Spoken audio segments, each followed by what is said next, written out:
plus a Greek and other Oriental traditional medicines, and finally to Italy, to the mysterious world of matter and astrology. I'm sure that it's going to be very promising and interesting trip for all of us. Let me invite the first speaker, is Mr. Bammi Jamal, Director of Center of Social Studies and Research on the History. We will talk us about the urinary diseases in the Moroccan traditional pharmacopoeia, ethnology and historical epistemology. Please, Mr. Jamal. Thank you very much.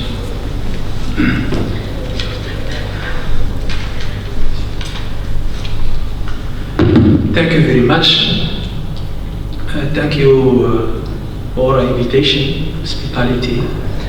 And it's my first intervention in English.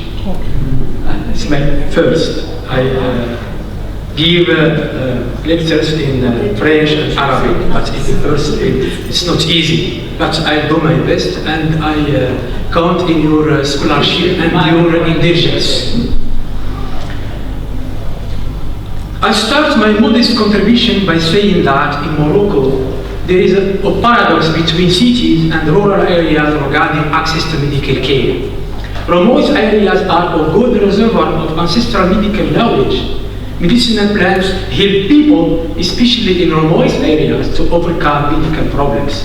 Companions in remote areas are our preferred field of study for examining the persistence of ancient medical recipes. How to explain this possible persistence? Medical history or biogeographic and cultural determinism? To try to answer these questions, we use an anthropological and epistemological approach, both synchronic and diachronic analysis. Ethnobotanic studies and epistemological studies content analysis of some Arabic reference books on kidney diseases were carried out.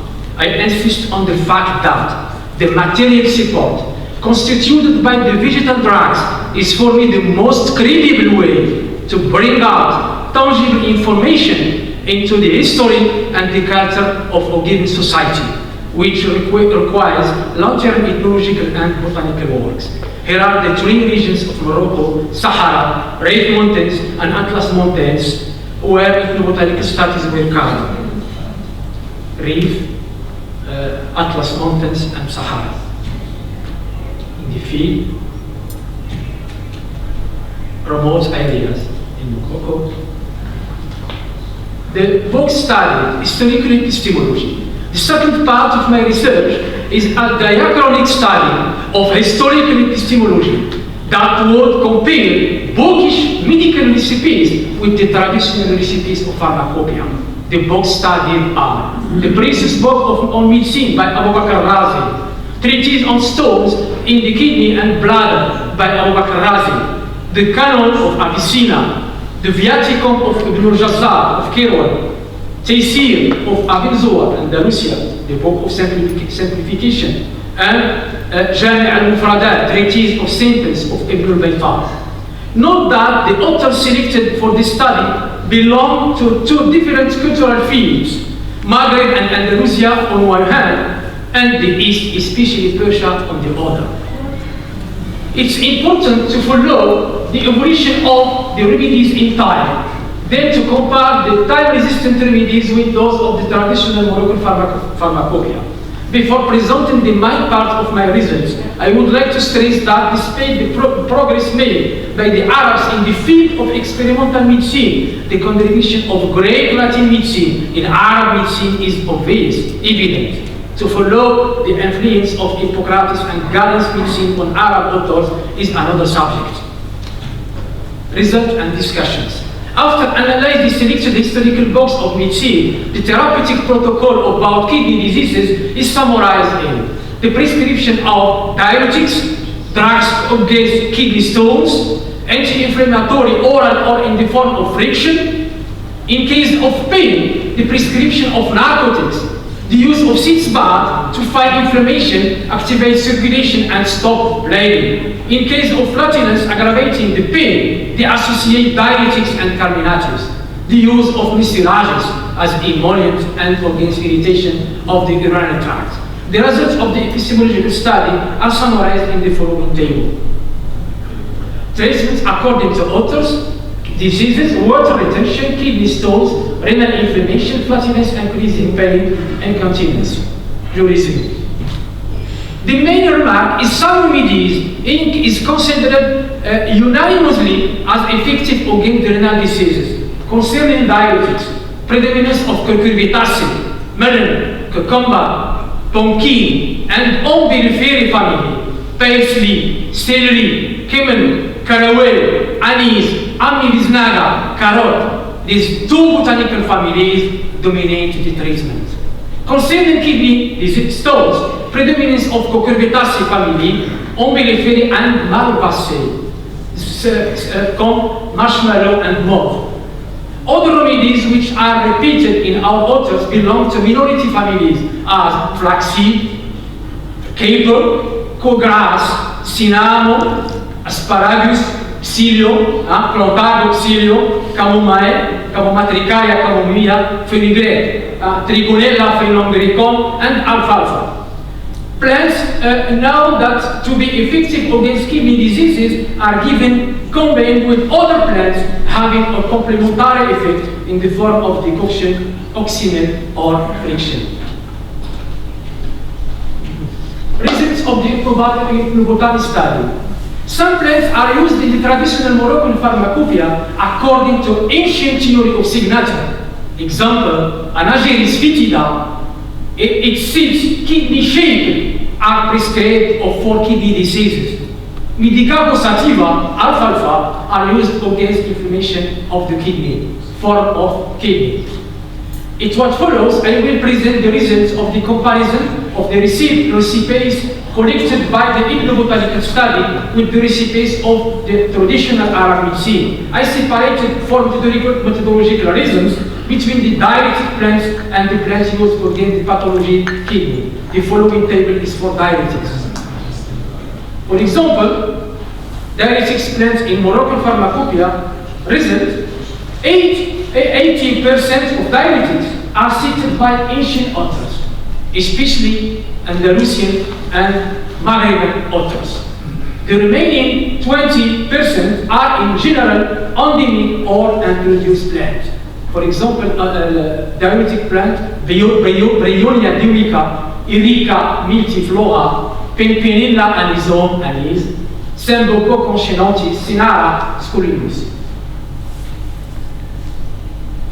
For example, Borago officinalis, diuretic plant, the young leaves of Borago officinalis are specially used to prepare khne couscous broth, dry and salted meat.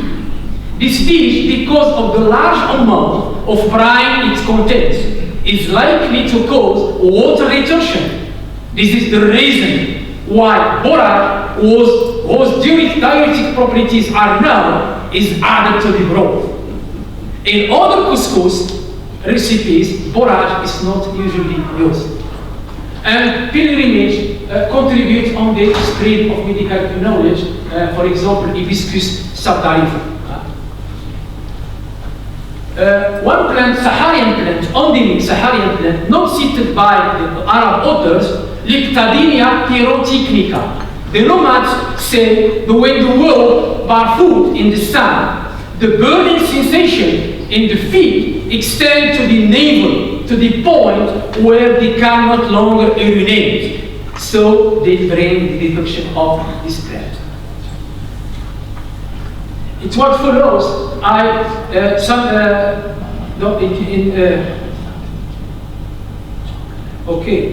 The result of plant use in traditional Moroccan medicine against renal diseases in comparison with the recipes of the other authors. Medicine and plant therapeutic use, historical use. For example, celery, anti-inflammatory in Moroccan pharmacopoeia, and panacea for all authors, Occident and Orient. Erica multiflora, urinary antiseptic, cited by Ibn al-Baytar and Ishmael. Altea officinalis, marshmallow, decoction of fruits to calm painful urination. Panacea, usually used in kidney diseases by all authors. Asparagus officinalis, against obstructions and facilitates secretions. and against syphilis and gonorrhea, cited by all authors. Plantagoxilium, inflammation of the kidney, bladder, and urinary tract. All Maghriban and Andalusian authors and razes have seen this plant as medicinal plant. Docis carota, Synododactylo, quagras, Synododactylo, or Agropyrum repens, very important plant. Contains agropyren. Agropyren high antimicrobial potential. Conclusion. It's noted that unlike diuretics, the anti-lytises and anti-inflammatory plants are cited for the same effect both by the Oriental authors and by the Western authors, Maghreb and Andalusia. It is plausible that, and this indicates that the heavy pathologies, the medical history is very present, while for diuretics, it is rather the local experience that is decisive. Note that some plants used against kidney diseases are not mentioned in historical books. For example, Herniaria hircita, Chisnot, Castanea sativa, Eucalyptus, corn, prickly pear, or Panacea ficus indica, prickly pear, or Genicus maritimus.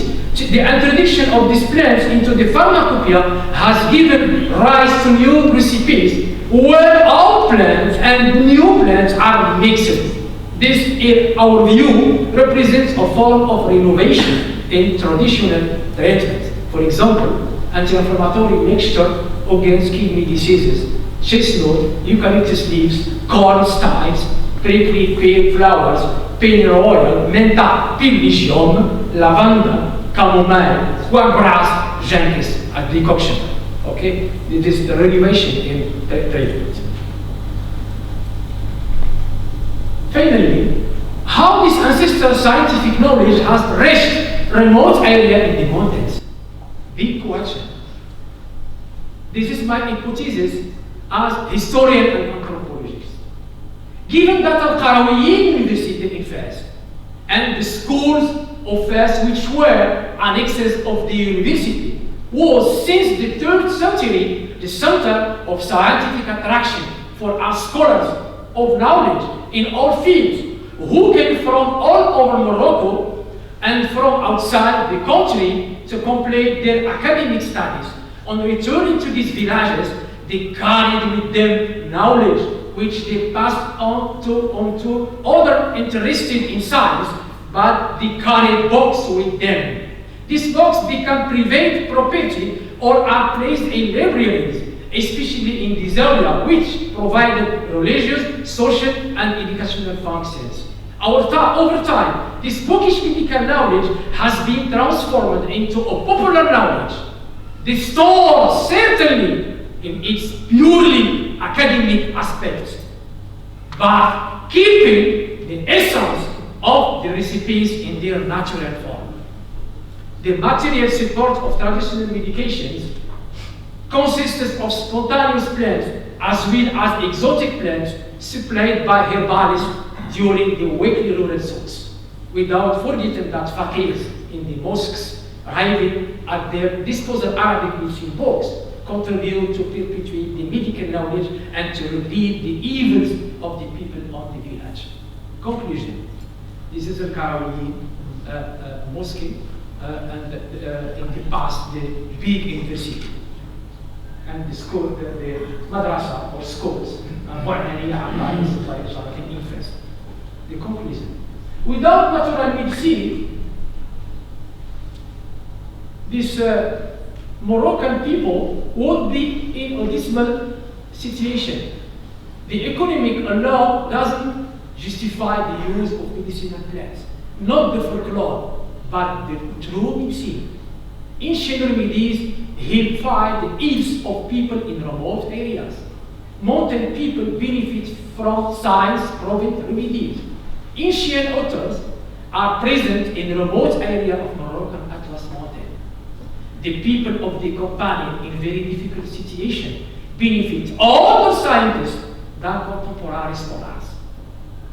I would like to remind that modern phytotherapy has drawn or not and still draws from ancestral therapeutic heritage. This therapeutic continuity deserves to be studied.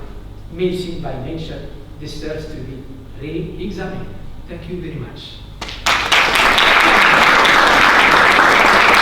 Sorry for my writing.